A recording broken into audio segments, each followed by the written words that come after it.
Isang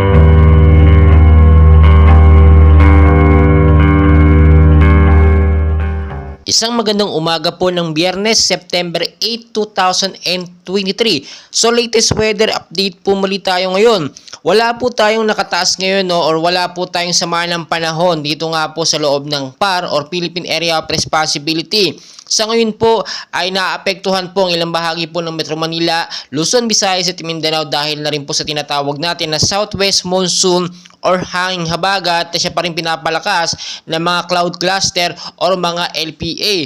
Tignan nyo po mabuti sa ating pinaka-live radar, meron tayong namataan dito sa bandang Silangang Mindanao na isa nga pong active low pressure area na may lakas pong 35 kilometers per hour. So nasa labas pa po ito ng PAR at wala pong direktang epekto sa ating bansang Pilipinas. Tingnan niyo naman dito sa bandang north, no? Makikita nyo dito. Ito nga pong si Bagyong Ining ay tuluyan lang nakalabas ng Philippine Area of Responsibility at pahina na ng pahina. Makikita po natin kahit wala pong nakapasok na bagyo o sama ng panahon sa loob ng ating bansa, hindi po tayo pwedeng maging kampante dahil kung mararanasan po ninyo, kung mararamdaman po ninyo, malakas pa rin ang pag-uulan tuwing hapon at minsan sa gabi dahil po yan sa Southwest Monsoon. Kapag may banta po ng hanging habagat o Southwest Monsoon, i-expect po natin may mga mabubuo pong low pressure area, active low pressure area at mga cloud cluster. At ito na nga po yung sinasabi natin na nabuo pong panibago lamang na LPA, active LPA ito which is may 35 kilometers per hour.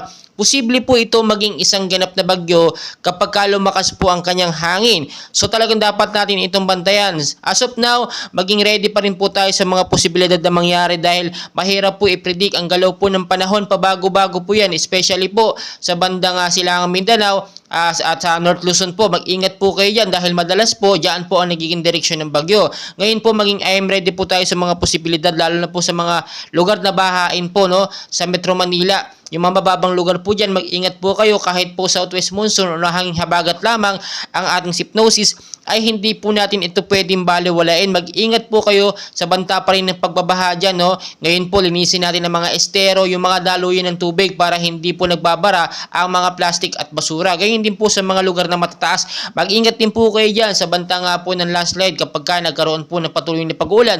Posible pong lumambot ang lupa at ito po'y mauwi sa landslide, no? Lagi ko po kayong pinapaalalahanan para maging ready po tayo. Hindi po porkit walang bagyo ngayon na namataan ng pag-asa ay magpapabanjing-banjing lang tayo at hindi tayo magre-ready. Dapat ngayon po palang ay naghahanda na tayo dahil nga po rainy season, September po yan at umaabot pa po yan Disyembre, no? Kaya ngayon pa lang, no, maging I am ready po tayo sa mga posibilidad.